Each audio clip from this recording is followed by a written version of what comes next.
Betty hadn't expected to end Christmas Eve with a stranger's breath warm against her ear, but life had a twisted sense of humor lately. "Pretend you're my wife," the voice murmured, velvet smooth with an Italian accent that could melt ice sculptures. "And dance with me." She froze, her fingers tightening around the stem of her champagne flute.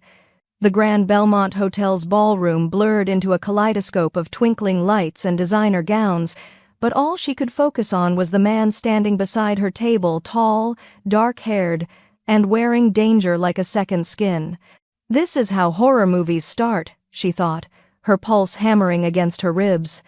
Single mom gets murdered at fancy hotel because she couldn't afford therapy and came to a Christmas gala alone instead. But she didn't move. Couldn't move.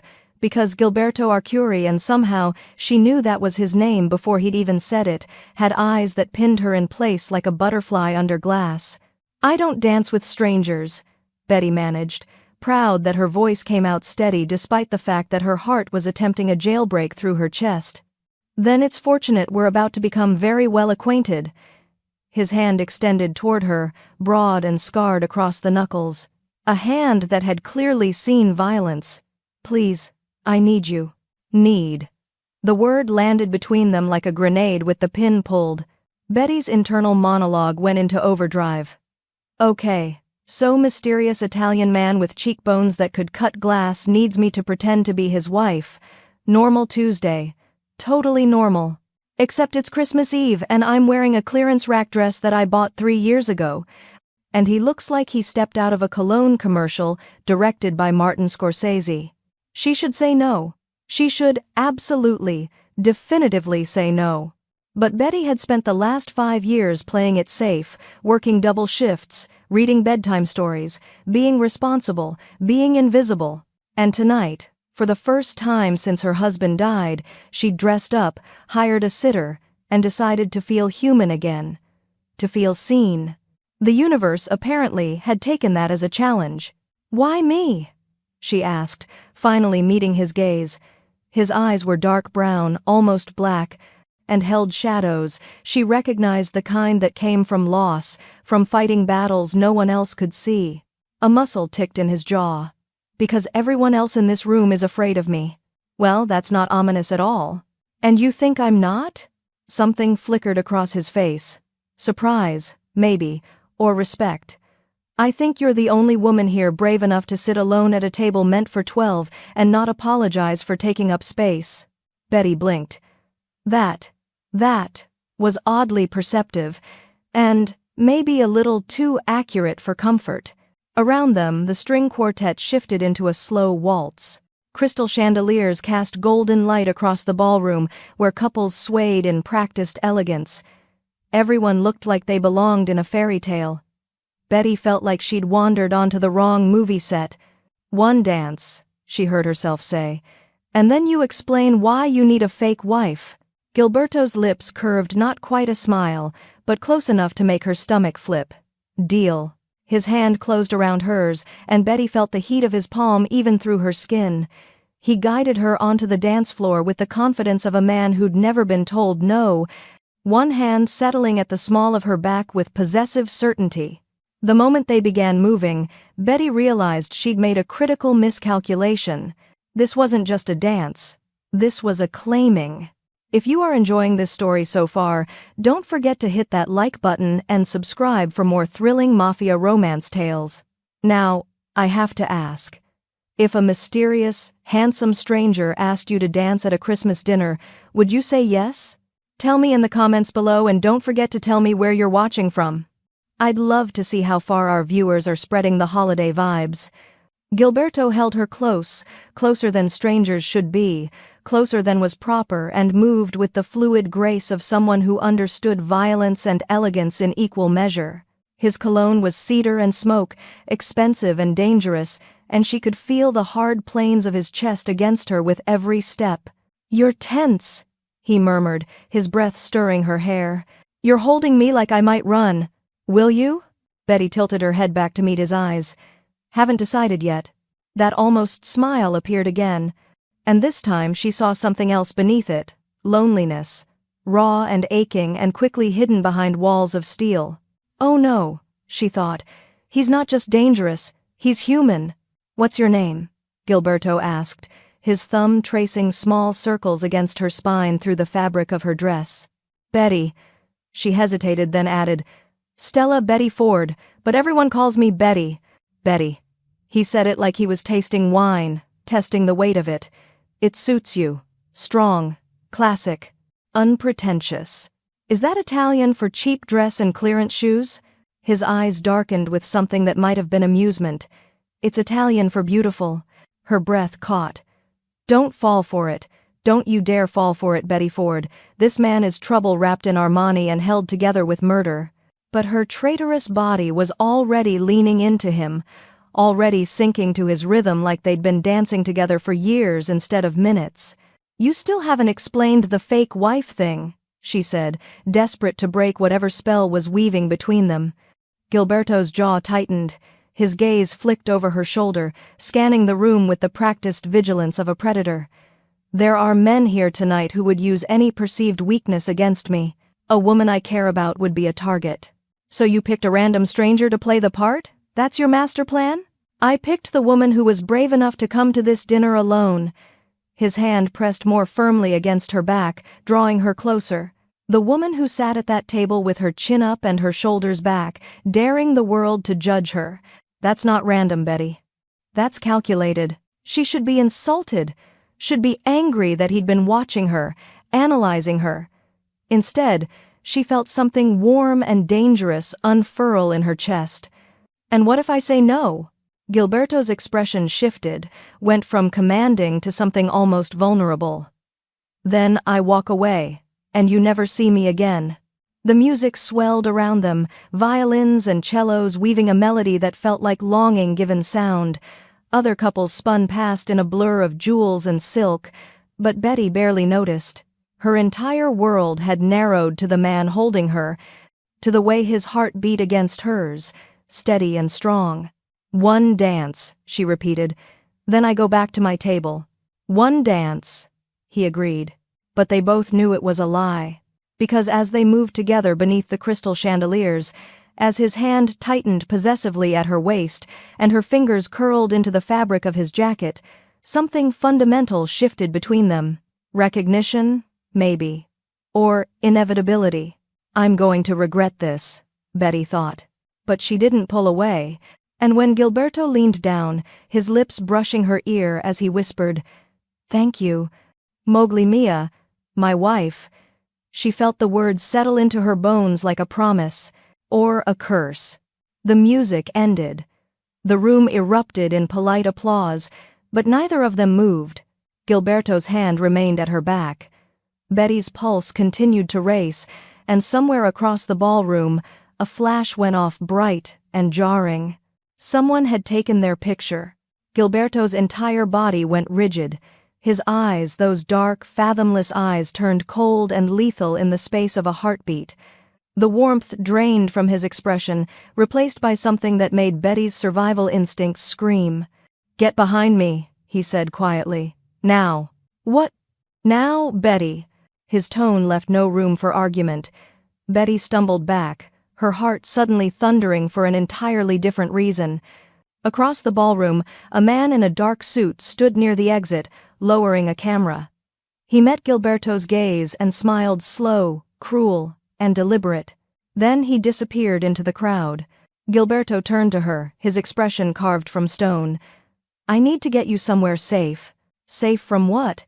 Betty's voice came out higher than she intended. Who was that? Someone who just made you a target. His hand found hers again, but this time there was no romance in the gesture, only urgency. Stay close to me, don't let go, and whatever happens next. He never finished the sentence. Because that's when the lights went out. The darkness lasted 3 seconds. 3 seconds of Betty's heart slamming against her ribs while Gilberto's arms locked around her like a cage. 3 seconds of screams echoing through the ballroom and the sharp click of weapons being drawn. 3 seconds of wondering if this was how she died in a clearance dress, at a Christmas gala, in the arms of a stranger who'd promised her safety. Then the emergency lights flickered on, bathing everything in harsh red. Stay behind me, Gilberto commanded, his voice gone cold and lethal. "Don't move, don't speak." Betty's survival instincts warred with her stubborn refusal to be helpless. "What's happening?" "Not now!" He scanned the ballroom with predatory focus, his body coiled like a weapon ready to strike. "We need to leave, immediately." He didn't wait for her agreement. His hand found hers, fingers threading through with surprising gentleness despite the urgency, and he pulled her toward the side exit with the confidence of someone who'd mapped every escape route before entering the room. Around them, chaos reigned. Hotel security shouted orders, guests huddled in clusters, some crying, others on their phones. The ice swan lay shattered on the floor, glittering like scattered diamonds in the emergency lighting. Betty's heels clicked against marble as Gilberto navigated them through the panic with practiced ease. "Where are we going?" "Somewhere safe." "That's not an answer." "It's the only answer you're getting right now." He glanced back at her, his expression softening for just a moment. "Trust me, Betty. Please." There's that word again. Trust. They burst through a service door into a corridor lined with industrial lighting and the smell of commercial kitchens. Staff members pressed themselves against the walls as Gilberto passed, their eyes wide with something that looked like fear and recognition. "They know him," Betty realized. They all know him. "Gilberto," she said, digging her heels in and forcing him to stop. "I need you to tell me what's happening before I take another step, because right now, you look less like a concerned citizen and more like..." "Like what?" He turned to face her fully, and in the harsh fluorescent light, he looked dangerous, beautiful, and terrible, and absolutely lethal. "Say it. Like someone who expected this." Something flickered across his face. Respect, maybe, or acknowledgement. "I didn't expect the blackout. But the rest?" He stepped closer, crowding her space in a way that should have felt threatening but somehow didn't. "Yes. I expected trouble tonight. That's why I needed you. As a human shield? As camouflage." His thumb traced circles on the back of her hand, a gesture so at odds with the violence of the moment that it made her dizzy. "The men who came here tonight were looking for me. Alone I'm a target. With you?" His eyes locked onto hers. "With you, I'm just a man dancing with a beautiful woman, unremarkable, forgettable. I hate to break it to you, but you're the opposite of forgettable." That almost smile appeared. "You're doing it again." "Doing what?" "Making jokes when you're terrified." Betty's laugh came out shaky. "Well, you're doing that intense, smoldering thing again, so we're even." A door slammed somewhere behind them, voices harsh, urgent, speaking rapid Italian. Gilberto's expression hardened instantly. "We're out of time." He pulled her forward, moving faster now, through a maze of service corridors that all looked identical. "There's a private elevator at the end of this hallway. It goes directly to my penthouse. We'll be safe there." "Your penthouse?" "In this hotel. My family owns it." "Of course they do." "And your family is?" "Complicated." They reached the elevator, sleek, modern, requiring a keycard that Gilberto produced from inside his jacket. The doors opened with a soft chime that felt obscenely civilized given the circumstances. The moment they stepped inside and the doors closed, Betty's legs nearly gave out. She sagged against the mirrored wall, adrenaline draining from her system and leaving her shaky and cold. "Breathe," Gilberto said softly, pressing a button marked P. "You're safe now." Safe is relative when someone just cut the power to a building full of people. Betty pressed her hands against her face. "This is insane. I'm insane. I should have gone home when I had the chance. But you didn't."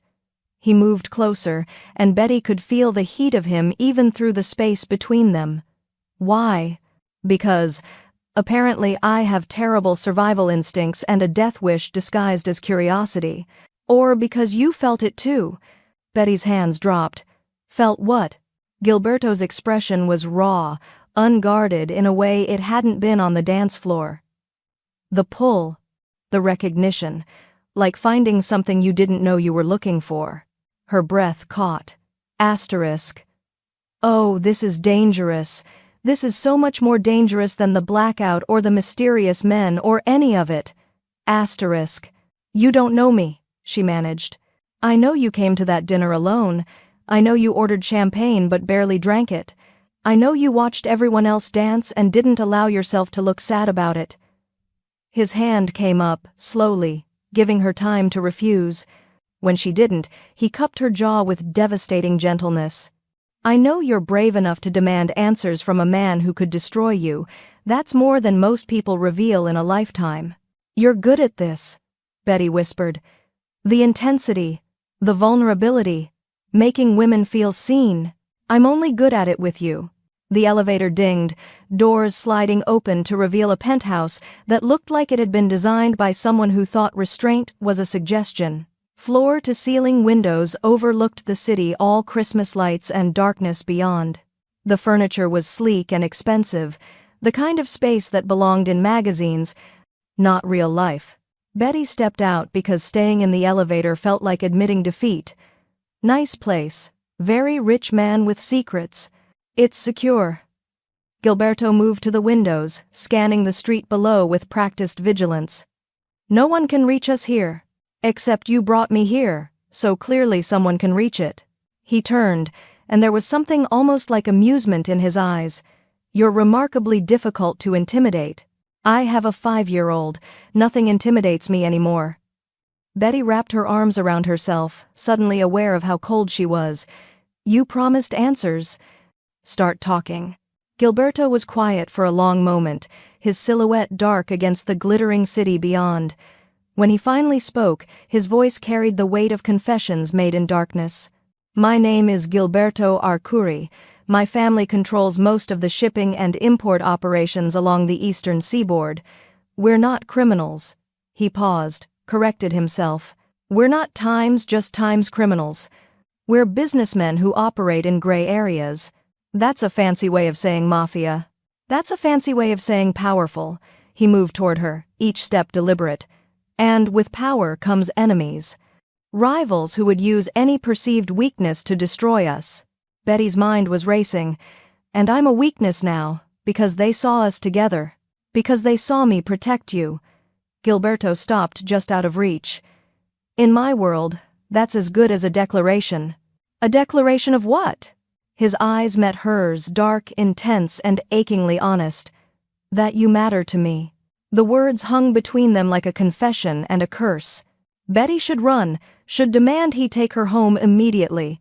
Should do literally anything except stand here feeling like her entire life had just pivoted on an axis she didn't understand.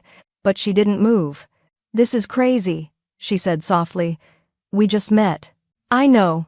I have a son, a life. I can't just... I know. Then why does this feel... She broke off, unable to finish. Gilberto closed the distance between them, his hand finding hers again. Like something inevitable? Yes. Like something dangerous. It's both. His thumb traced her knuckles. I'm giving you a choice, Betty. I can have you home in 20 minutes, and you'll never see me again. Or... A sound cut him off. Sharp, metallic. The unmistakable click of a lock being picked. Someone was breaking into the penthouse.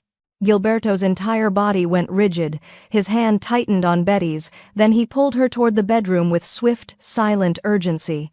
Closet, he whispered. Now, don't come out until I tell you. What? Now, Betty? The door to the penthouse swung open. Footsteps. Multiple people, moving with the confidence of trained killers. And Betty realized with cold, terrifying clarity that the night was far from over. Betty had approximately 3 seconds to decide between obedience and survival instinct. She chose option 3. Grab the nearest weapon. While Gilberto moved toward the penthouse entrance with lethal grace, Betty scanned the bedroom with frantic efficiency. Designer lamp? Too obvious. Vase? Cliché. Her eyes landed on a heavy crystal paperweight on the nightstand, abstract, expensive, and perfectly weighted for emergency skull-cracking. She snatched it up and pressed herself against the wall beside the closet, heart hammering so loud she was certain the intruders could hear it. Through the open bedroom door, she watched Gilberto's silhouette merge with shadows. The man who'd held her with such tenderness moments ago had transformed into something predatory and cold. He moved without sound, each step calculated, a gun appearing in his hand from somewhere inside his jacket. Asterisk. He has a gun. Of course he has a gun. Why wouldn't the Mafia boss have a gun? Asterisk. Voices drifted from the main room. Italian, harsh, full of ugly laughter. Empty. He ran like always. Check the bedroom. Betty's grip tightened on the paperweight. Her palms were sweating. Every muscle in her body screamed at her to hide, but she'd spent 5 years being a single mother, and single mothers didn't get the luxury of helplessness. Footsteps approached. Heavy boots on hardwood. A man appeared in the doorway, thick-necked, scarred, with eyes that had seen too much violence and enjoyed it. He scanned the room with casual brutality, his weapon raised. Betty didn't think. She just moved. She swung the paperweight with every ounce of strength she possessed, catching him across the temple with a sickening crack. The man stumbled, shock and pain registering on his face. His gun clattered to the floor. Asterisk. Putana asterisk. Betty kicked the weapon away, thank God for solid heels, and raised the paperweight again. You want to finish that sentence? Because I've got a really good follow-through. The man lunged. She dodged, barely, slamming into the dresser hard enough to rattle her teeth. He was bigger, stronger, trained for this kind of violence. Betty was running on pure maternal rage, and the muscle memory of 5 years wrestling a toddler into car seats. His hand closed around her throat. Then, Gilberto was there. He materialized like vengeance itself, yanking the man away from Betty with brutal efficiency. There was a sharp crack, bone breaking, and the man crumpled to the floor, unconscious or dead. Betty couldn't tell, and wasn't sure she wanted to know. I told you to stay hidden, Gilberto said, his voice eerily calm despite the violence still humming through his frame. He was going to find me anyway. Betty's voice came out shaky, her throat ached where the man had grabbed her. I figured offense was better than defense. Gilberto's eyes dropped to her neck, and something dangerous flickered across his face. He hurt you. I hurt him first. With your overpriced paperweight, you're welcome. For a moment, Gilberto just stared at her. Then, impossibly, he smiled a real smile, sharp and surprised and devastatingly attractive. You're insane. I prefer resourceful. Betty set the paperweight down with exaggerated care. Her hands were shaking. How many more are there? 2 in the main room. Both unconscious.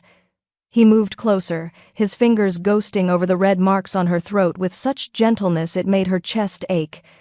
We need to leave, now. They'll have backup coming. Where? Gunfire erupted from somewhere in the building. Close. Too close. Gilberto's expression hardened. He grabbed her hand and pulled her toward the windows. We're going out the fire escape. It's December. It's snowing. I'm in a dress and heels. Would you prefer the armed men? Fire escape it is. He opened the window, and freezing air rushed in, carrying fat snowflakes that dissolved against Betty's skin. The city stretched out below them, Christmas lights and distant sirens, and a 15-story drop that made her stomach lurch. I'm not good with heights, Betty said. I won't let you fall. Gilberto climbed out first, moving with the confidence of someone who'd done this before. He turned, extending his hand. Trust me. Asterisk. That word again. Trust. Asterisk. Betty took his hand and climbed through the window. The metal fire escape was slick with ice and snow, and the wind cut through her dress like knives. She could see her breath in white puffs, could feel her body already starting to shake from cold and adrenaline. Down, Gilberto commanded, keeping her hand locked in his as they descended. Watch your step. The metals iced over. They made it 3 levels before Betty's heel caught on a frozen grate. She stumbled, her foot sliding out from under her. For one terrifying moment, she was falling. Gilberto's arm wrapped around her waist, yanking her against his chest with bruising force. Her face pressed against his shoulder, his cologne mixing with the sharp scent of snow and danger. I've got you, he murmured into her hair. I've got you, Betty. She was shaking now from cold, from fear, from the feel of his body solid and warm against hers. This is officially the worst Christmas ever. Worse than sitting alone at table 12? Despite everything, Betty laughed. Okay, maybe second worst. A door slammed above them, voices shouting in Italian, urgent and angry. They're on the fire escape, Gilberto said, his jaw tight. We need to move faster. They descended into an alley that smelled like garbage and wet concrete. Snow fell in thick curtains now, muffling sound and turning the world into a blur of white and shadow. Betty's feet were numb, her dress soaked through and clinging to her body. Gilberto shrugged out of his jacket and wrapped it around her shoulders without breaking stride. The silk lining was still warm from his body, and it smelled like him cedar and smoke and safety. You'll freeze, Betty protested. I've survived worse. He guided her toward a side street where a black car sat idling, engine running. Get in. Whose car? Mine. I always keep an escape vehicle ready. That's either really paranoid or really smart. It's survival. He opened the passenger door, practically lifting her inside. The interior was leather and warmth, the heater blasting at full power. Gilberto slid into the driver's seat and pulled away from the curb before Betty even had her seatbelt fastened. They drove in silence for several minutes, the city sliding past in a watercolor of lights and snow. Betty watched Gilberto's profile, the sharp line of his jaw, the way his hands gripped the steering wheel with controlled tension, the muscle ticking beneath his eye. You're angry, she said softly. I'm furious. His voice was tight. They touched you. They put their hands on you, and I... He broke off, breathing hard. I should have predicted this, should have known they'd move this fast. Who are they? The Morelli family, rivals who want my territory, my connections, my power. His knuckles were white on the wheel. They've been testing boundaries for months. Tonight was supposed to be neutral ground. A Christmas truce. Didn't work out so well. No. He glanced at her, something raw and painful in his eyes. And now you're caught in the middle. Because of me. Betty should be terrified, should demand he take her home immediately and never contact her again. But she found herself reaching across the console, her hand covering his. I made the choice to dance with you, she said. I made the choice to follow you. I'm not some helpless victim, Gilberto. Stop treating me like I am. His hand turned, fingers threading through hers. You hit a trained killer with a paperweight. I improvised. You were magnificent. The word hung between them, heavy with meaning and promise and dangerous possibility. Snow accumulated on the windshield, the wipers moving in hypnotic rhythm. Betty realized she had no idea where they were going, and for the first time all night, she didn't care. Where are we heading? She asked eventually. Somewhere safe. Somewhere they won't think to look. Gilberto's thumb traced circles on her palm. We need to stay off the grid until I can neutralize the threat. How long? 24 hours, maybe less. Betty thought of Jacob, safe with her mother for the night, thought of her quiet apartment and her careful, controlled life, thought of the woman she'd been 6 hours ago sitting alone at a Christmas dinner, invisible and unremarkable. That woman felt like a stranger now. Okay, she said. 24 hours. Gilberto's expression shifted relief, and something darker, something that looked like hunger. Thank you. They drove through neighborhoods Betty didn't recognize, into areas where the Christmas decorations grew sparse and the buildings hunched closer together. Finally, Gilberto pulled into an underground parking garage, the entrance concealed behind a seemingly abandoned warehouse. Stay close, he said, killing the engine. We're almost... His phone buzzed. Once, twice, 3 times in rapid succession. Gilberto's face went pale as he read the screen. What? Betty asked, fear crawling up her spine. What is it? He looked at her, and for the first time since they'd met, she saw genuine terror in his eyes. They have your son. Betty stopped breathing. What did you just say? Her voice came out strangled, distant, like it belonged to someone else. Gilberto was already moving, his phone pressed to his ear as he barked orders in rapid Italian. But Betty couldn't process the words. Couldn't process anything except the image of Jacob, her baby, her entire world in the hands of monsters. No. She grabbed Gilberto's arm, her fingers digging into his bicep. No. You said he was with my mother. You said, he is times with your mother. Gilberto's eyes were wild, frantic in a way that terrified her more than his earlier coldness. They're both safe. I have men watching them. He held up his phone, and Betty saw the photo. Jacob, her son, asleep in his bed, clutching his dinosaur, taken through the window. The message below read, *, we know where he sleeps. Back off, or we come back. *.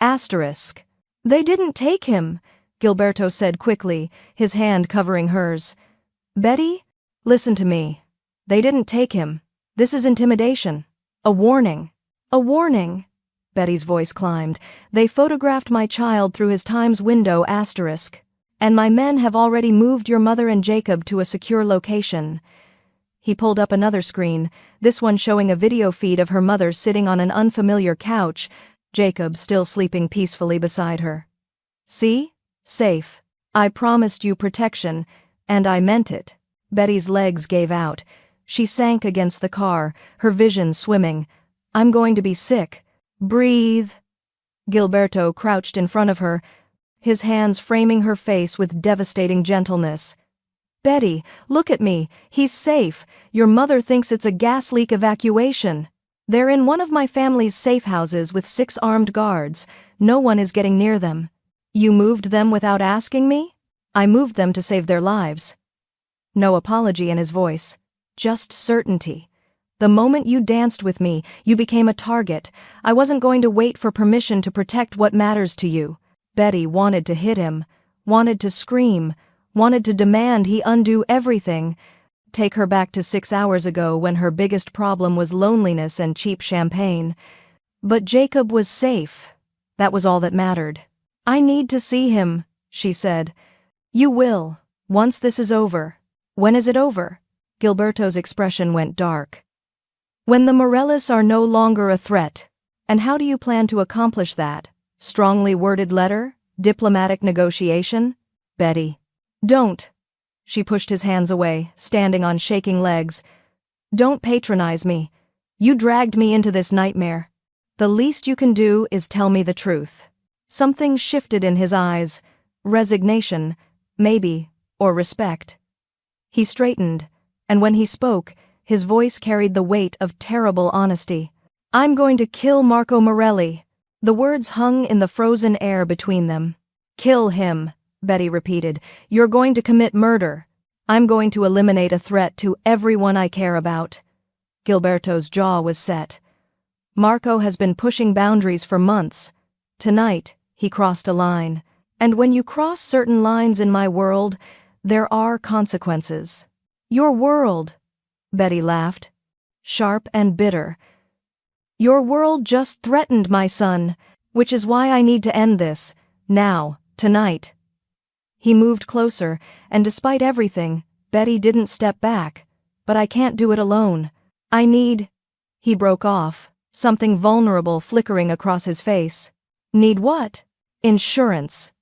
Gilberto pulled out his phone again, scrolling to a document. 3 years ago, Marco Morelli was involved in a shipping accident.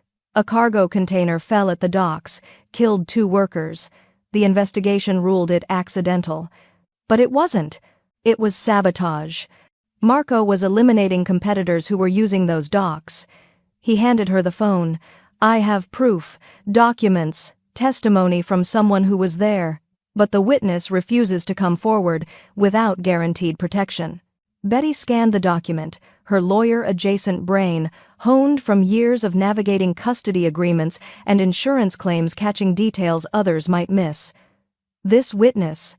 They have photos? Security footage.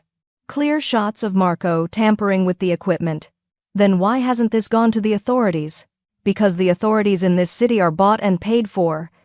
Gilberto's voice was cold. Marco has judges, cops, prosecutors in his pocket. The only justice in my world is the kind we make ourselves. Betty scrolled further, and then she saw it. The witness name buried in the digital paperwork. Asterisk Thomas Ford. Dock supervisor. Deceased 2022. Asterisk. The phone slipped from her hands. Betty? Gilberto caught her elbow. What? My husband. The words came out broken. Thomas Ford. That's my husband. He died 3 years ago in a dockyard accident. The silence that followed was deafening. Gilberto went perfectly still. Your husband worked the docks? He was a supervisor. They told me a container fell. Mechanical failure. Betty's mind was racing, pieces clicking into place with sickening clarity. They told me it was an accident. That he was in the wrong place at the wrong time? Betty. Was he the witness? She grabbed Gilberto's jacket, her voice climbing. Was my husband the one who saw Marco Morelli commit sabotage? Gilberto's expression was answer enough. Oh God! Betty stumbled backward. Oh God! He was murdered. Thomas was murdered because he saw something he shouldn't have. I didn't know. Gilberto reached for her, but she flinched away. Betty, I swear to you, I didn't know the connection. The name was just a name in a file until you asked me to dance. Understanding crashed over her like ice water. You knew who I was. At the gala, you times knew asterisk. No, I knew Betty Ford was Thomas Ford's widow, but I didn't know you were the woman at table 12 until after I'd already approached you. His voice was raw. I saw you sitting there, looking brave and lonely and beautiful, and I couldn't look away. The connection to Thomas, I didn't make it until later, when I ran your information for security purposes. And you didn't think to mention it? I was going to. After we were safe. After, he ran his hands through his hair, frustration and guilt warring on his face. I knew the moment I told you, you'd look at me exactly the way you're looking at me now. Like I'm the monster who took everything from you. Betty's chest was tight. Did you? Did you kill my husband? No. Immediate. Certain. Marco Morelli killed your husband. I've been trying to prove it for 3 years. And tonight, when I saw you... He laughed, bitter and broken. I thought maybe fate was giving me a chance to make it right. By using me as bait? By protecting you while I destroy the man who destroyed your life. The words landed between them like a detonation. Betty's mind was spinning. Thomas had been murdered. Her husband, sweet, steady Thomas, who'd kissed her goodbye that morning and never came home, had been killed by the same man now threatening her son. The files, she said suddenly. Thomas's files. After he died, the company sent me boxes of his personal effects from his office. I never went through them. They're still in storage. Gilberto's eyes sharpened. What kind of files? Everything. Work logs, schedules, personal notes. Her brain was working now, cutting through grief and shock. If he was gathering evidence against Marco, he would have hidden copies. Somewhere safe. Somewhere his wife might find them eventually. Gilberto moved closer, energy thrumming through his frame. Betty, if those files exist, we can bury Marco Morelli legally. No murder. No revenge killing. She met his eyes. We can make him pay the right way. For a moment, Gilberto just stared at her. Then he did something unexpected. He laughed. What? Betty demanded. You're brilliant. He cupped her face, his thumbs tracing her cheekbones. Terrifying and brilliant and absolutely magnificent. Most people would be running, screaming. You're already planning legal warfare. I prefer not to make my son an orphan, thanks. His expression sobered. I would never let that happen. You can't promise that. Watch me. His voice dropped, went rough and intense. Betty, I swear to you on everything I have, everything I am, I will keep you and Jacob safe, whatever it takes, whatever I have to do. She should pull away, should maintain distance between herself and this dangerous, complicated man who'd brought chaos into her carefully controlled life. Instead, she found herself leaning into his touch. The storage unit, she said. It's across town. We need to go now before... Headlights flared behind them. Multiple vehicles, moving fast, blocking the garage exit. Gilberto's gun was in his hand before Betty even registered the danger. "Get behind me," he commanded, his body shifting to shield hers. Now, car doors opened. Men emerged, 6, maybe 7, all armed, and at the center of them stood a man in an expensive coat, his smile cold and cruel in the harsh, fluorescent light. "Gilberto Arcuri," he called out, his accent thick and mocking. "And the lovely widow Ford. How perfect. I was hoping you'd bring her." Betty's blood turned to ice. Because she recognized that voice, recognized it from Thomas's funeral, from the man who'd offered condolences that felt like threats. Marco Morelli had found them, and they were trapped. The standoff lasted exactly 4 seconds. Then Gilberto did something Betty didn't expect. He lowered his gun. "Marco," he said, his voice carrying an odd note of resignation. "You win." Betty's head whipped toward him. "What? You want me to back off? I'll back off." Gilberto's expression was unreadable, his body language shifting from predator to something almost defeated. "Just leave her out of it." Marco's cruel smile widened. "Now, this is interesting. The great Gilberto Arcuri, negotiating surrender." He circled closer, his men forming a tighter perimeter. "What's she worth to you? Your territory, your connections, your pride? All of it." Gilberto met Marco's eyes steadily. "Take whatever you want. Just guarantee her safety and her son's safety. Sworn oath, blood binding." Betty's pulse hammered. This was wrong. Everything about this felt wrong. "Gilberto, don't you dare." "Betty, please." He glanced at her, and for just a fraction of a second, she saw something in his eyes. Not defeat, not surrender. A plan. How touching. Marco pulled out his phone, typing something quickly. "You know what? I accept. Your empire for her life. We'll draw up the papers tomorrow, make it official." The lights in the parking garage exploded. Not went out, exploded. Sparks rained down as every bulb shattered simultaneously, plunging them into absolute darkness. Betty felt Gilberto's hand grab hers with bruising force, yanking her down just as gunfire erupted. "Stay low," he hissed in her ear. "Crawl toward the stairwell, 9 o'clock from here." "Go." "What about—" "Go, Betty." She went, her hands and knees scraping against cold concrete, her designer heels abandoned somewhere in the chaos. Behind her, she could hear shouting in Italian, more gunfire, the sharp crack of fists meeting flesh. Betty reached the stairwell door, her fingers finding the handle just as emergency lighting flickered on dim red bulbs that painted everything in hellish shadows. She looked back. Gilberto was fighting 3 of Marco's men at once, moving with brutal efficiency that spoke of years of training, but he was outnumbered, outgunned. And Marco was pulling out his phone again, this time making a call.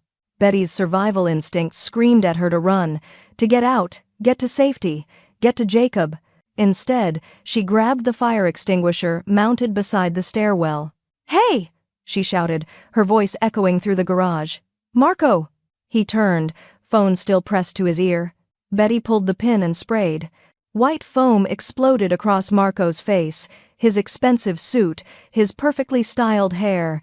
He stumbled backward, cursing violently, slipping on the chemical foam now coating the concrete. His men hesitated, distracted by their boss's undignified flailing.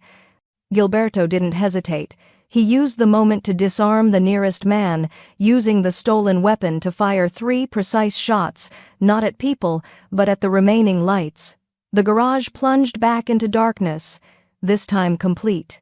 Betty felt Gilberto's hand find hers again. "Run. Now." They ran.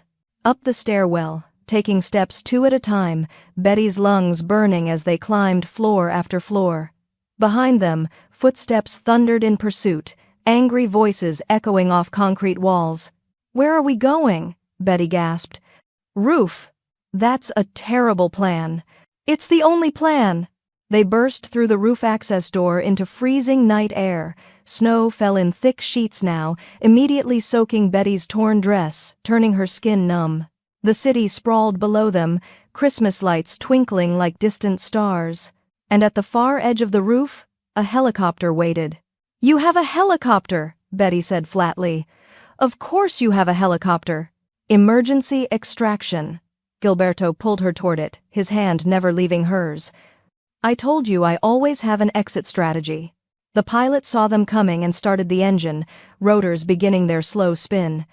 They were 20 feet away when the roof access door slammed open. Marco emerged, foam-covered and furious, his remaining men flanking him with weapons drawn. "Stop!" he roared. Gilberto and Betty didn't stop. 10 feet from the helicopter. I said stop. 5 feet. A gunshot cracked through the air, not from Marco's men, but from somewhere else. The bullet pinged off the helicopter's frame, dangerously close to the fuel tank. Betty looked up. On the adjacent building, another sniper was positioned, his rifle aimed directly at them. Gilberto. I see him. His jaw was tight. Get in the helicopter. I'll handle. There's no time. Betty made a split-second decision. She grabbed Gilberto's gun from his waistband, turned and fired 3 wild shots in the sniper's direction. She didn't hit him, wasn't even close. But the distraction worked. The sniper ducked, giving them precious seconds. Gilberto lifted her bodily into the helicopter, then climbed in after her. Go! He shouted at the pilot. The helicopter lurched into the air just as Marco reached them, his hand grabbing for the skid but missing by inches. His scream of rage was lost in the roar of the rotors. They rose into the snowy night sky, the hotel shrinking beneath them. Betty collapsed against the leather seat, shaking so hard her teeth chattered. Gilberto wrapped a thermal blanket around her shoulders, then pulled her against his chest. You shot at a sniper. I missed. You bought us time. That's all that mattered. His hand rubbed warmth back into her arms. You keep saving my life tonight. You keep putting me in positions where I have to. Betty pulled back to look at him. What was that back there? The surrender act? A distraction. Marco's ego is his weakness. He couldn't resist the chance to gloat. Gilberto's expression was grim. I had men positioned to kill the lights on my signal. The rest was improvisation. You gambled with our lives. I gambled with mine. You were supposed to run. Well, I didn't. Betty's voice rose. I stayed. I fought. I used a fire extinguisher as a weapon because apparently that's my life now. So stop acting like I'm some fragile thing you need to protect and start treating me like a partner in this insanity. Something shifted in Gilberto's eyes, surprise, respect, and something hotter that made Betty's breath catch despite the cold. A partner, he repeated softly. Unless you'd rather I'd jump out of this helicopter right now and take my chances with gravity. His hand cupped her jaw, thumb tracing her cheekbone with devastating gentleness. You're freezing, covered in concrete dust, your dress is ruined, and you're the most beautiful thing I've ever seen. That's the adrenaline talking. That's the truth. His voice dropped. Betty, I know you have every reason to hate me. I know what I cost you. But tonight... He broke off, searching her face. Tonight, you made a choice. You could have run. Instead, you stayed. You fought. Why? Betty's heart hammered. Because Marco threatened my son. Because Thomas deserves justice. Because... She stopped, the real answer catching in her throat. Because? Gilberto prompted, his thumb still tracing circles on her skin. Because when you look at me, I feel seen. And I haven't felt that way in 3 years. The admission hung between them, raw and honest in the helicopter's dim interior. Gilberto's expression cracked, something vulnerable breaking through. Betty, the pilot's voice cut through the moment. Sir, we have a problem. They both turned toward the cockpit. On the pilot's radar screen, 2 blips were approaching fast. Military-grade helicopters, closing in from both sides. Marco has friends in the aviation authority, Gilberto said grimly. They'll force us down. Claim it's a safety violation. Can we outrun them? Not in this weather. Not with their equipment. He was already typing on his phone. But I have a better idea. We're going to disappear. How do you disappear in a helicopter? Trust me. That word again. Trust. Betty met his eyes. Those dark, intense eyes that had pulled her into this nightmare and somehow made her feel more alive than she'd felt in years. Okay, she said. I trust you. Gilberto's answering smile was brilliant and brief. He leaned forward to the pilot. Take us to the lake house.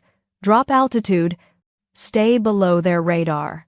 The helicopter banked sharply, diving through snow and darkness.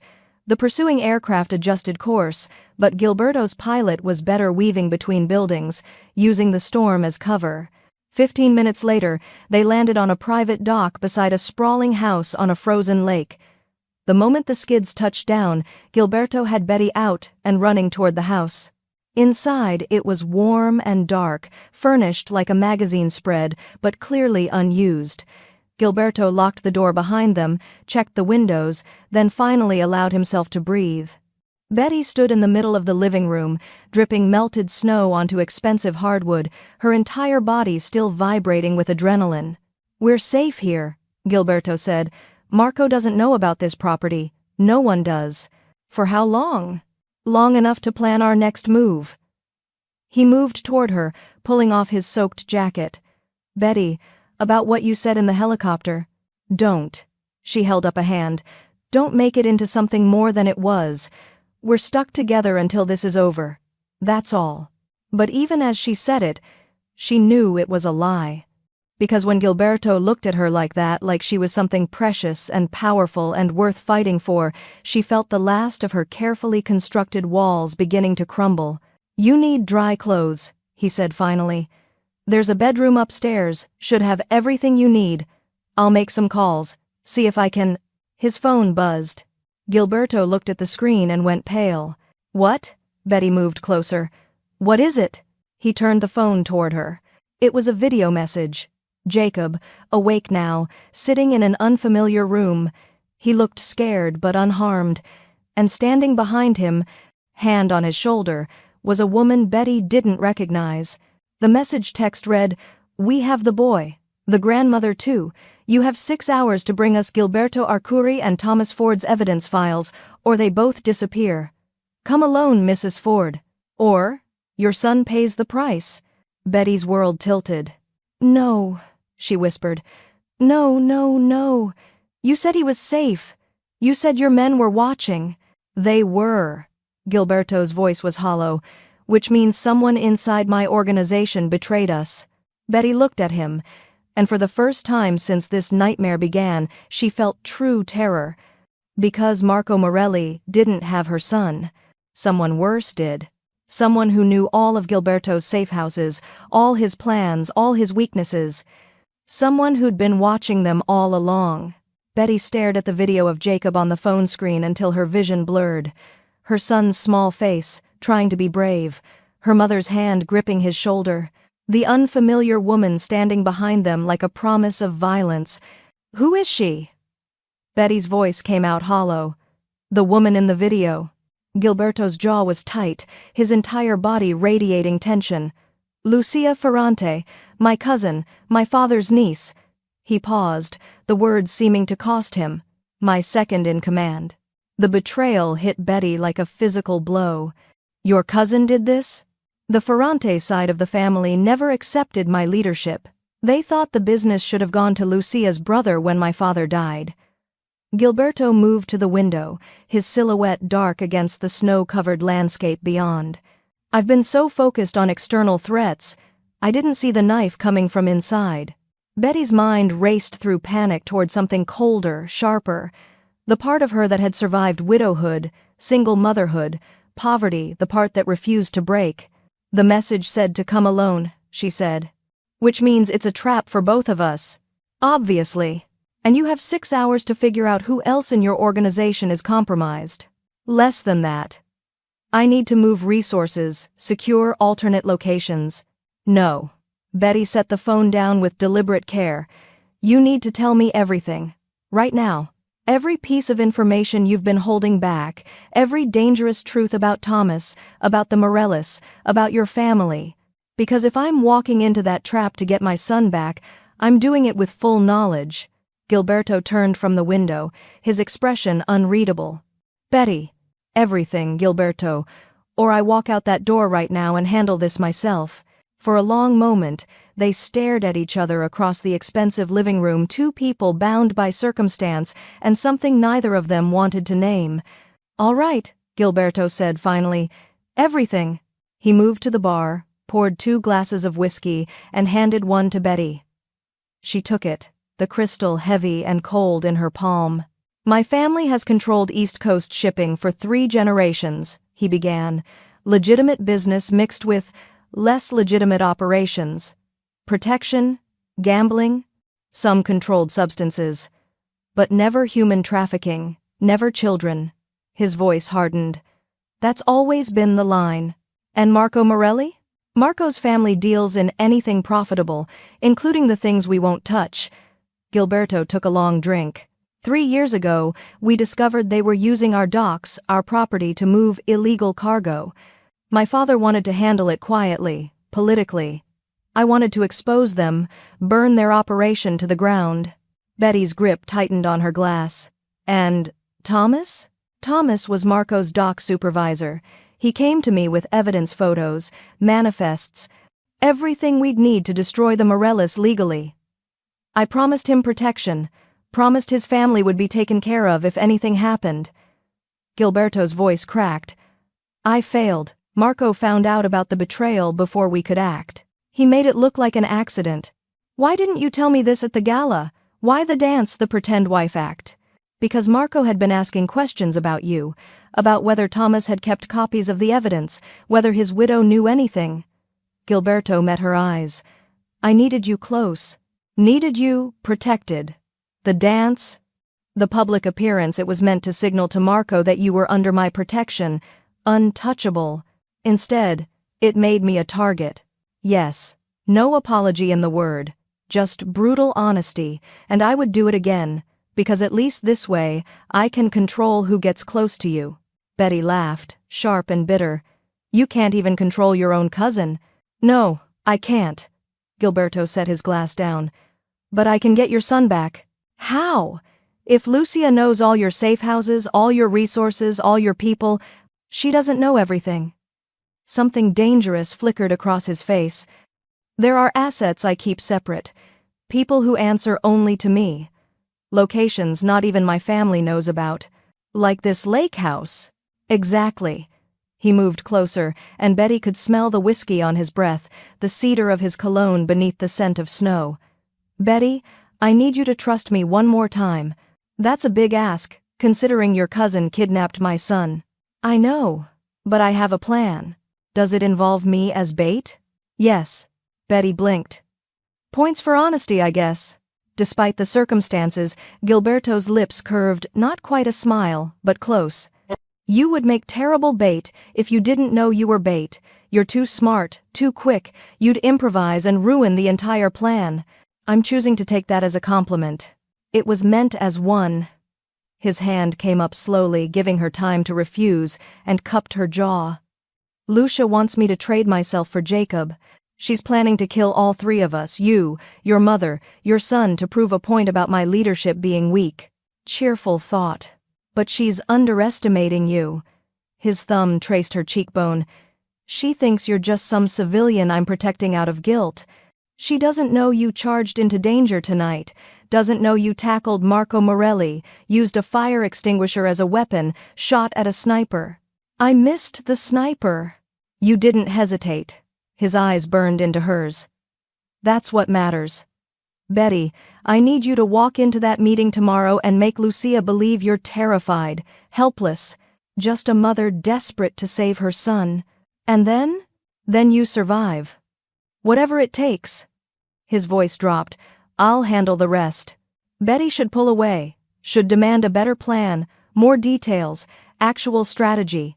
But Gilberto's hand was warm against her skin, and she was so tired of being strong alone. "What if your plan fails?" she whispered. "It won't." "Gilberto, it won't." His forehead touched hers, the gesture intimate and devastating. "Because I'm not losing you. Not to Lucia. Not to Marco. Not to anyone. You barely know me." "I know enough." His breath ghosted across her lips. "I know you sat alone at a Christmas dinner and didn't apologize for taking up space. I know you make jokes when you're terrified. I know you'll fight like hell for the people you love. That's everything. Betty's chest felt tight. This is insane. Completely. We could both die tomorrow. Probably. His hand slid into her hair. But tonight, we're alive. She should say no, should maintain distance, should remember that this man got her husband killed and dragged her into a nightmare. But when his lips brushed hers soft, questioning, giving her every chance to refuse, Betty stopped thinking and just felt. The kiss started gentle, tentative, a question posed in the darkness of a borrowed house, while snow fell outside and danger waited beyond the walls. Then Betty's hands fisted in Gilberto's shirt, pulling him closer, and gentle became urgent. He responded instantly, his arms banding around her waist, lifting her slightly as he deepened the kiss. She tasted whiskey and desperation, felt the barely controlled violence humming beneath his skin. This was dangerous. This was stupid. This was perfect. Gilberto murmured against her lips. You're perfect. Betty pulled back just enough to meet his eyes. I'm a mess. I'm terrified. My son is safe until tomorrow. His thumb traced her lower lip. Tonight, let me give you something else to think about. Like what? Like this. He kissed her again, slower this time, thorough and claiming. His hands mapped her body through the borrowed clothes she'd changed into, learning curves and responses with devastating focus. Betty's mind went blissfully blank. There was only heat and pressure, the solid weight of him against her, the way he kissed like she was oxygen and he was drowning. When they finally broke apart, both breathing hard, the room felt smaller, more charged. We should stop, Betty said, not moving. Probably. Gilberto's hands stayed at her waist. Are we going to? I don't know. She laughed shakily. I came to a Christmas dinner alone 6 hours ago. Now I'm kissing a mafia boss in a lake house while his cousin holds my son hostage. I've lost all sense of normal decision-making. Good. His smile was wicked. Normal is overrated. Betty opened her mouth to respond, then froze. Outside, through the window, she'd seen something. A flash of movement in the tree line, brief but unmistakable. Gilberto, she said quietly. We're not alone. His entire demeanor changed in an instant. The heat drained from his expression, replaced by cold calculation. He moved to the window, staying to the side where he couldn't be seen from outside. How many? He asked. I don't know, I just saw there. Betty pointed. 3 o'clock. Someone just moved between those trees. Gilberto pulled out his phone, typing rapidly. They found us faster than I expected. Lucia? Or Marco? Or both? He grabbed Betty's hand. We need to leave. Now. There's nowhere to go.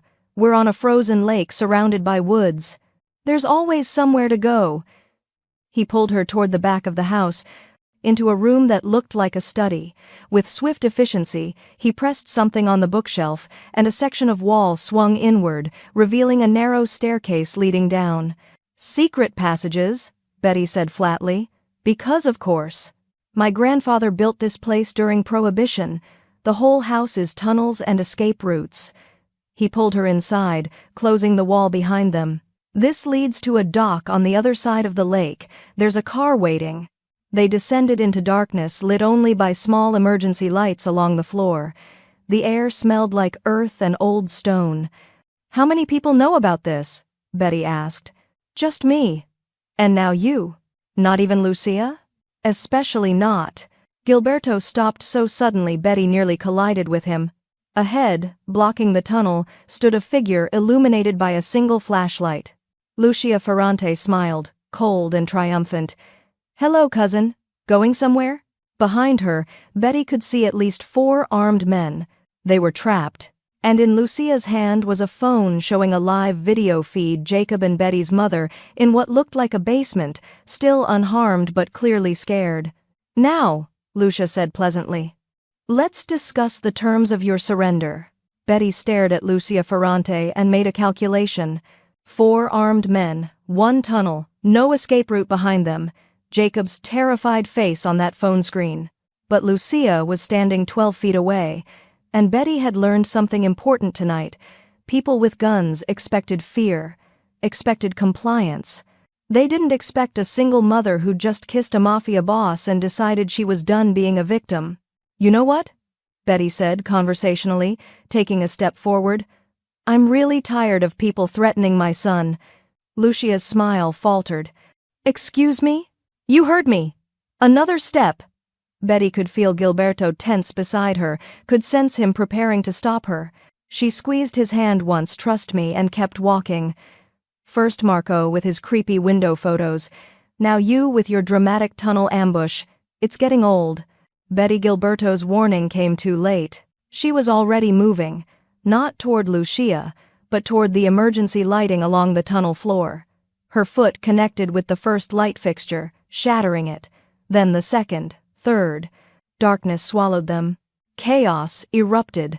Shouting in Italian, the harsh beam of Lucia's flashlight swinging wildly. Someone fired the gunshot, deafening in the enclosed space, ricocheting off stone. Betty felt Gilberto's arm wrap around her waist, pulling her down and back. They hit the ground hard, his body covering hers as more shots echoed overhead. "The service passage?" he breathed in her ear. "Left wall? 3 feet? Can you feel it?" Betty's fingers scraped stone, searching. There, a seam in the rock, barely noticeable. She pressed, and a section gave way, revealing a crawl space. "Go," Gilberto commanded. "Not without—" "Go, Betty. I'll be right behind you." She went, crawling into darkness on hands and knees, feeling her way through a passage barely wide enough for shoulders. Behind her she heard Gilberto follow, heard him do something that made the entrance seal shut with a grinding sound. "Keep moving," he said. "This passage leads to the old boathouse. They won't find the entrance." Betty crawled faster, ignoring the way stone scraped her palms, the way her breath came in ragged gasps.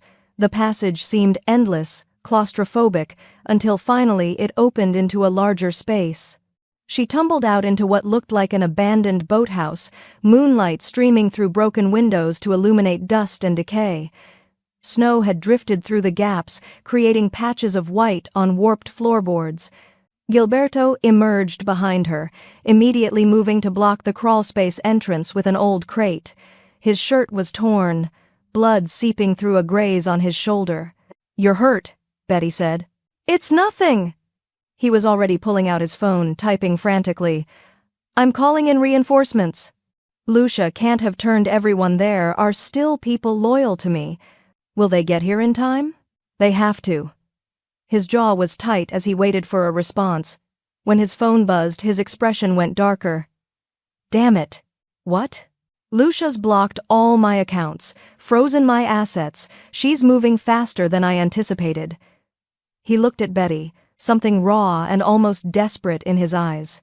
"Without resources, without backup, we improvise." Betty moved to the window, scanning the frozen lake beyond. "How far to the nearest town?" 5 miles. Through woods. In a snowstorm. Gilberto joined her, his presence solid and warm at her back. "Betty, I need to tell you something, in case we don't—" "Don't." She turned to face him. "Don't do the noble confession thing. We're getting out of this. We're getting Jacob back. And then you can tell me whatever you want, over coffee like a normal person." His hand came up, cupping her face with such tenderness it made her chest ache. "You're extraordinary. I'm terrified and faking it really well. That's what courage is." His thumb traced her lower lip. "Betty, The boathouse door exploded inward. Lucia stood in the entrance, snow swirling around her like a vengeful angel. Her men flanked her, weapons drawn. But something was different. She was alone now, no phone showing Jacob, no immediate threat. Just cold calculation in her eyes. "Clever," Lucia said, using the old passages. "But you're trapped, cousin. And Mrs. Ford." Her gaze slid to Betty. "Your son is waiting. Scared. Calling for his mother. How much longer will you make him suffer?" Betty's hands curled into fists. "Where is he?" "Safe. For now." Lucia pulled out her phone, showing a new video. Jacob was crying now. Betty's mother trying to comfort him. "But my patience has limits. Gilberto surrenders, or the boy disappears. Your choice. Take me instead, Betty said immediately. Let Jacob and my mother go. I'll do whatever you want. Betty, no. Gilberto grabbed her arm. It's not negotiable. She pulled free, stepping toward Lucia. I'm what you want anyway, right? Proof that Gilberto's weak? That he cares about something more than power? Well, here I am. Use me. Lucia studied her with something like respect. You would trade yourself for the child? Without hesitation. Fascinating. Lucia lowered the phone. But ultimately pointless. I don't want you, Mrs. Ford. I want my cousin broken, and killing you in front of him accomplishes that much more effectively. She raised her weapon. Gilberto moved faster than thought, shoving Betty behind him, his body a shield. You want to prove I'm weak, Lucia? Then face me. Not her son, me. How touching. Lucia's finger tightened on the trigger. Goodbye, cuss. A gunshot cracked through the air. But it didn't come from Lucia. She stumbled, shock registering on her face as blood bloomed across her shoulder. Her weapon clattered to the floor. Her men spun, searching for the shooter. Through the broken windows, Betty saw movement, figures emerging from the tree line, advancing with military precision. At least a dozen, all armed, all wearing the same dark tactical gear. Leading them was a man Betty didn't recognize, older, with steel-gray hair and eyes like flint. Lower your weapons, he commanded Lucia's men. His voice carried absolute authority. Or we kill all of you where you stand. Lucia clutched her bleeding shoulder, fury and pain warring on her face. Uncle Salvatore. Shut up! The man Salvatore entered the boathouse, his gaze moving from Lucia to Gilberto to Betty. You've done enough damage tonight, Lucia. Started a war within the family. Kidnapped civilians, betrayed everything we stand for. I was trying to fix. You were trying to seize power. Salvatore's expression was carved from ice. And you failed. Men, secure them. His team moved forward, disarming Lucia's men with swift efficiency. Lucia herself was pulled to her feet, zip-tied, her protests ignored. Betty's legs nearly gave out. Gilberto caught her, his arms coming around her with crushing force. It's over, he murmured into her hair. It's over, Betty. You're safe. Jacob. Salvatore's men already have him. He's safe. Your mother, too. Gilberto pulled back just enough to meet her eyes. My uncle may be a ruthless bastard, but he doesn't hurt children. Salvatore approached them, his expression unreadable. Gilberto, it seems you've been busy tonight. Uncle. Gilberto's posture shifted, became more formal. I didn't think you'd intervene. You're my nephew. Lucia overstepped. Salvatore's gaze moved to Betty. And you must be Thomas Ford's widow. I was sorry to hear about your husband. He was a good man. Betty blinked. You knew Thomas? Everyone knew Thomas. Something almost like regret crossed Salvatore's face. He was trying to do the right thing. It cost him his life. For that, you have my apologies and my protection. I don't want your protection. I want my son. He's in the car. Sleeping. Unharmed. Salvatore gestured toward the door. My men gave him hot chocolate and told him this was all a Christmas adventure. He thinks you went on a special trip. Tears stung Betty's eyes. Thank you. Don't thank me yet, Salvatore's expression hardened, because now we need to discuss what happens next. Gilberto has made a mess of family politics. Marco Morelli is still a threat. And you, Mrs. Ford. His eyes locked onto hers. You're at the center of it all. What does that mean? Betty asked. It means, a new voice said from the doorway, that things just got much more complicated. Betty turned. Standing in the entrance, flanked by his own men, was Marco Morelli, and he was smiling. Did I miss the family reunion? Marco asked pleasantly. Because I brought a gift. He stepped aside, and Betty's blood turned to ice. Behind him, held at gunpoint by one of his men, was a woman Betty recognized from the tunnel video. The woman who'd been guarding Jacob. And she was wearing a wire. Surprise, Marco said. I've been recording everything. Every confession. Every admission of illegal activity. Every family secret. His smile widened. And in about 30 seconds it all goes live to the FBI. Salvatore's face went pale. You wouldn't. I would. Unless, Marco's gaze locked on Gilberto, unless you give me what I want, right now. Or, I destroy all of you. The silence in the boathouse stretched like a drawn blade. Marco's finger hovered over his phone screen, 30 seconds from destroying 3 generations of the Arcuri family empire. Salvatore's men had their weapons trained on Marco's crew. Lucia slumped against the wall, blood seeping through her makeshift bandage. And Betty stood at the center of it all, her mind racing through impossible calculations. What do you want? Gilberto asked, his voice deadly calm. Everything. Marco's smile widened. Your territories, your connections, your shipping operations. Sign them over tonight, and maybe I don't send this recording to every federal agent on the East Coast. That's not a negotiation, Salvatore said coldly. That's extortion. Call it what you want.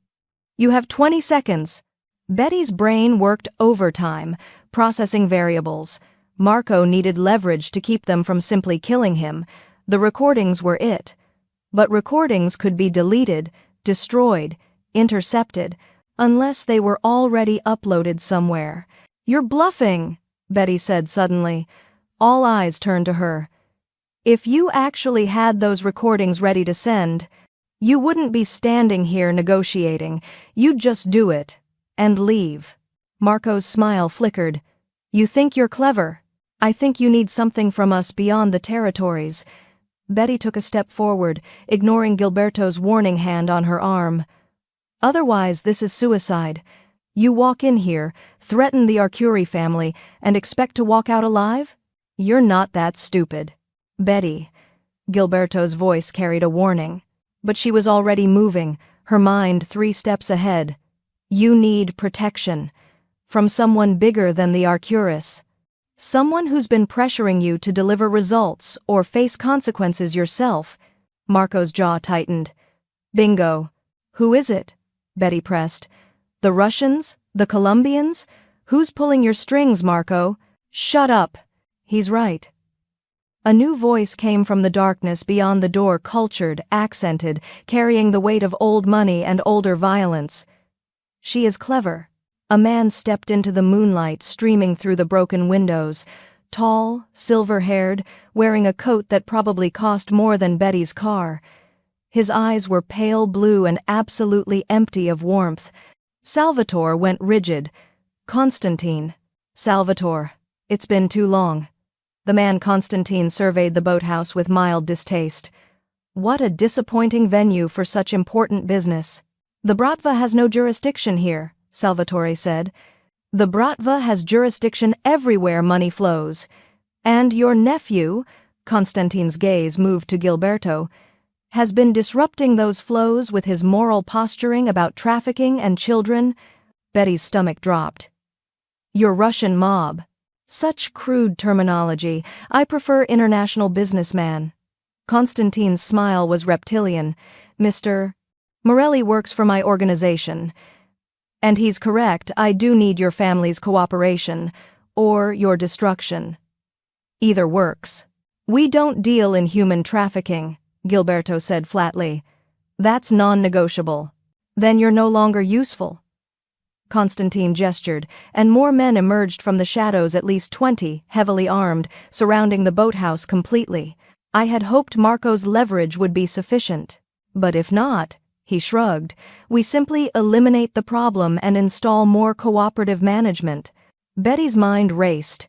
They were outnumbered, outgunned, and out of options. Jacob was safe for now, but if Constantine's men moved— Wait. Betty stepped forward before she could second-guess herself. You want cooperation? I can give you something better. Betty, don't. Gilberto moved to stop her, but she evaded his grasp. Thomas Ford's evidence files, she said clearly. Complete documentation of Marco's operations, including his connections to your organization. Names, dates, cargo manifests, everything. Constantine's expression sharpened with interest. Go on. Those files are hidden. Only I know where. You kill us, you never find them. And when they eventually surface, and they will, your entire East Coast operation gets exposed. You're bluffing. Am I? Betty met his cold gaze steadily. Thomas was thorough, paranoid even. He kept backup files in multiple locations because he knew Marco would come for him. I've spent 3 years ignoring those storage boxes, but I know what's in them. Do you really want to risk it? Constantine studied her for a long moment. What do you want in exchange? Safe passage. For me, my son, my mother. We walk away, and you never come near us again. You leave the Arcuri family's legitimate operations alone. They stay out of trafficking. You stay out of their territory. And the files? Destroyed. After we're safe. Betty, no. Gilberto's voice was anguished. Those files are the only leverage we have against Marco, the only proof. They're not worth our lives. She turned to him, her hand finding his. Thomas is gone. I can't bring him back, but I can save Jacob, save us. Isn't that what he would have wanted? Gilberto's expression cracked, something raw and painful breaking through. You shouldn't have to choose. But I do. She squeezed his hand. And I choose life. Constantine watched their exchange with calculating interest. How touching. Very well, Mrs. Ford. Bring me the files within 24 hours and you have your deal. No. Salvatore stepped forward. This is Arcuri territory. You don't make deals here without... The gunshot was shockingly loud in the enclosed space. Salvatore stumbled, shock registering on his face as blood bloomed across his chest. He collapsed, and chaos erupted. Gilberto moved before Betty could blink, shoving her behind a collapsed beam as bullets tore through the boathouse. Wood splintered, glass shattered, the air filled with cordite and screaming. Betty's ears rang. She could see Salvatore's men returning fire, Marco's crew scrambling for cover, Constantine's forces advancing with military precision. We need to move! Gilberto shouted over the gunfire. The back window, can you make it? Betty looked. 20 feet of open space between their cover and the window, bullets chewing through everything in between. Not a chance, she said. Then we go together. On 3. 1. Wait! Betty grabbed his jacket. Gilberto, if we don't make it, we'll make it. But if we don't...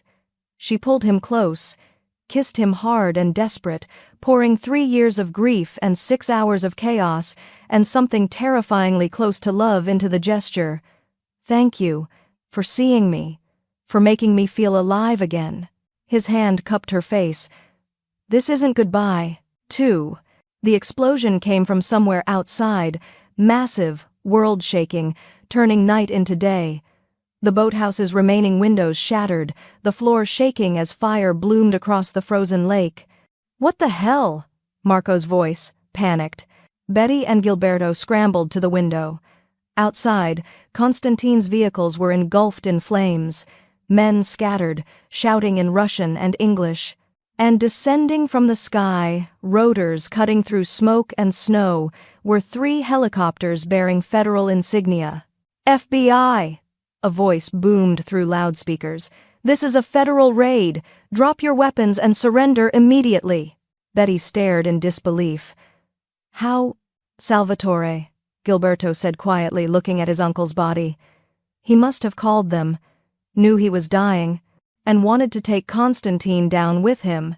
One final act of loyalty, one final play.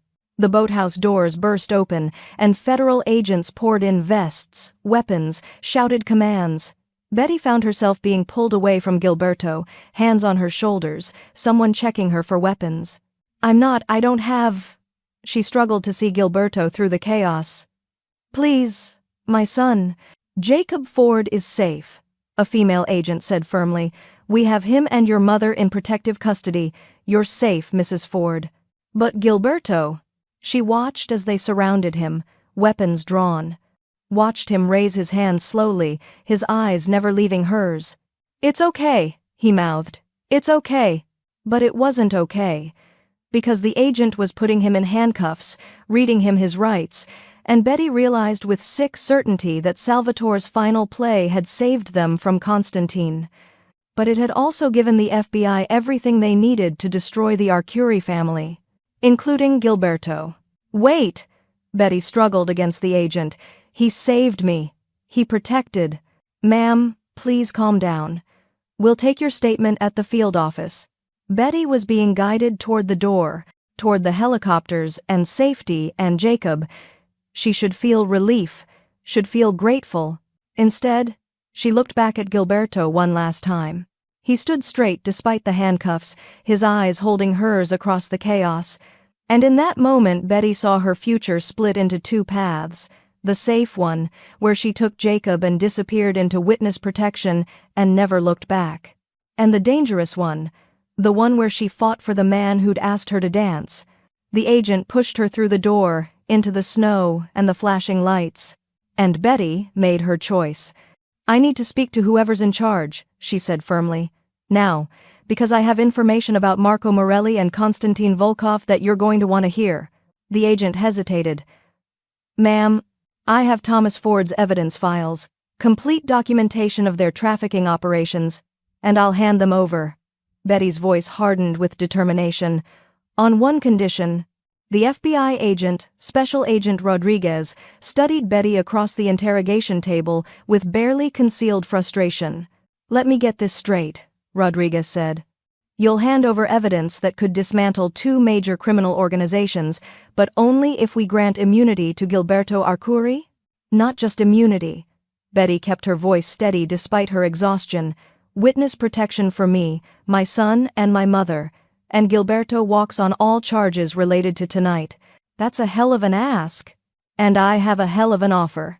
Betty leaned forward. Thomas Ford's files contain 3 years of documentation, shipping manifests, financial records, testimony, everything you need to prosecute Marco Morelli and Konstantin Volkov for trafficking, racketeering, and murder. But Gilberto? He's been trying to stop them. He recruited my husband to gather that evidence. Rodriguez's expression shifted. You're saying Arcuri is what? A vigilante? I'm saying he has lines he won't cross. Children, human trafficking. He's been at war with Marco and Konstantin because they don't. Betty's voice hardened. My husband died trying to expose them. Gilberto has spent 3 years trying to finish what Thomas started. That makes him an asset, not an enemy. Or it makes him a criminal with a conscience. Then arrest someone with no conscience instead. Silence stretched between them. Finally, Rodriguez pulled out her phone, made a call. The conversation was brief, terse, full of legal terminology. Betty barely followed. Your deal is contingent on the files being everything you claim, Rodriguez said finally. And Arcuri cooperates fully with our investigation. He will. You sound certain. Betty met her eyes. He's been waiting 3 years for this chance. He'll cooperate. They brought Gilberto in 20 minutes later. He looked exhausted, his shirt torn and blood-stained, but his eyes found Betty immediately across the room. The relief in his expression made her chest ache. Mrs. Ford has negotiated terms, Rodriguez said. In exchange for your testimony against Morelli and Volkov and complete cooperation with our investigation, you'll receive immunity for tonight's events. No charges. Gilberto's gaze never left Betty. And her? Witness protection. Her son, her mother. New identities, new location, complete severance from her old life. Rodriguez paused. Including you. Betty watched something crack in Gilberto's expression. Pain, acceptance, resignation all at once. Done, he said quietly. Gilberto, Betty started. It's the right choice. His voice was steady despite the devastation in his eyes. You'll be safe. Jacob will be safe. That's what matters. Rodriguez stood. We'll process the paperwork. Mrs. Ford, someone will take you to your son shortly. She gestured to the door. Mr. Arcuri, we need your statement. Betty found herself being guided into the hallway, away from Gilberto, away from the man who'd turned her world upside down in the space of one impossible night. This is what I wanted, she told herself. Safety, normal life, Jacob growing up without danger. So why did it feel like she was leaving her heart behind? They reunited her with Jacob in a safe house an hour later. Her son launched himself into her arms, dinosaur clutched tight. talking a mile a minute about the adventure and the nice FBI people who'd given him hot chocolate. Betty held him close, breathing in his little boy scent, feeling the solid weight of him against her chest. This was what mattered. This was everything. Her mother caught her eye over Jacob's head, concern written across her face. "Betty? Are you all right?" "I'm fine, Mom." She forced a smile. "We're all fine." But that night, after Jacob fell asleep and her mother retired to the guest room, Betty stood at the window watching snow fall over the safe house's quiet neighborhood. Everything looked peaceful, normal, exactly what she'd asked for. Her phone buzzed. An unknown number. She almost didn't answer. But something made her press accept. "Betty." Gilberto's voice, rough and low and achingly familiar. "You're not supposed to contact me. The deal." "I know. I have 5 minutes before they track this call." A pause. "I needed to hear your voice. Needed to know you're really safe." Betty's throat tightened. "We're safe. Jacob's asleep. Mom's here. It's good. Good." He sounded like the word cost him. "Betty, what you did tonight, negotiating with the FBI, bargaining for my freedom. You would have done the same. In a heartbeat." His voice dropped. "I need you to know something. Tonight wasn't guilt, wasn't obligation. What I feel for you." He broke off. "Cristo, I'm saying this all wrong. Gilberto. I'm falling in love with you, Betty Ford. Maybe I started falling the moment I saw you sitting alone at that table, brave and beautiful and refusing to apologize for existing. Maybe it was when you tackled Marco Morelli with nothing but rage and a fire extinguisher. I don't know when it happened. But it happened." Tears burned behind Betty's eyes. "This is a terrible time to tell me that. It's the only time I have." She could hear the smile in his voice. "You're about to disappear into witness protection. New name, new life. This is my last chance to be honest." "I can't." Betty's voice cracked. "Gilberto, I can't do this. I have Jacob to think about. I can't drag him into your world." "I know. I'm not asking you to." A beat of silence. "I just needed you to know. You changed my life, Betty. In one night, you made me remember what it feels like to want something more than power or revenge. You made me feel human again. You are human." She pressed her hand against the cold glass. "You're infuriating and dangerous and impossibly complicated. But you're human. And you're—" She stopped. The words, catching. "I'm what?" "You're the first person in 3 years who made me feel seen." The silence stretched, heavy with everything they couldn't say. "Time's up," Gilberto said finally. "They're tracking the call. Betty, He stopped. "Be happy. Raise Jacob. Live the life you deserve." "Gilberto, wait." The line went dead. Betty stood at the window for a long time after, watching snow fall and feeling like she'd just made either the smartest decision of her life or the biggest mistake. 6 months later, Betty stood in a new kitchen in a new town, making breakfast, while Jacob chattered about his new school. Her mother hummed Christmas carols despite it being June. Everything was peaceful, safe, normal. Exactly what she'd wanted. The doorbell rang. "I'll get it." Jacob raced for the door. "Wait!" Betty's protective instincts flared, but her mother was already there, opening the door with Jacob bouncing beside her. A delivery man stood on the porch, holding a single red rose and an envelope. "Delivery for Betty Ford," he said. Betty's heart stopped. She took the envelope with trembling hands, opened it. Inside was a single Christmas dinner ticket for that evening at the Grand Belmont Hotel, and a note in elegant handwriting. "I told you I'd handle the rest. The Morellis and Volkov are gone. The FBI closed their investigation. You're free, Betty. No more running. No more hiding. If you want normal, keep the life you've built. You've earned it. But if you want extraordinary, if you want danger and passion and a man who'll spend his life making sure you never feel invisible again, meet me at table 12, Christmas in June. Our table. The choice is yours, Mowgli Mia. G." Betty stared at the note, her heart hammering against her ribs. "Mom?" Jacob tugged her sleeve. "What is it?" She looked down at her son, safe, happy, thriving in their new normal life.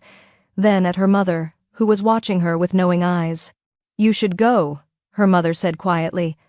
"I'll watch Jacob."